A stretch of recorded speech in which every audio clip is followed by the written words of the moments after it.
الحمدللہ والصلاة علی النبی۔ السلام علیکم ورحمۃ اللہ وبرکاتہ۔ سامعین و ناظرین، آپ حضرات کے سامنے من گھڑت اور غیر ثابت روایات کا تذکرہ چل رہا تھا کہ وہ باتیں اور وہ اقوال جن کا تعلق احادیث مبارکہ کے ساتھ نہیں ہے، جن کا تعلق رسول اللہ صلی اللہ علیہ وسلم کے ساتھ نہیں ہے،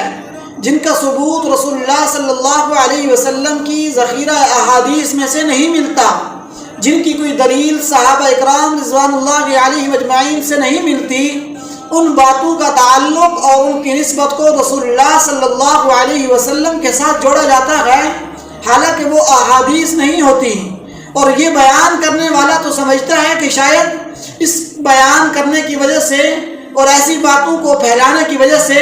میرے لیے آگے جنت تیار کی جا رہی ہے،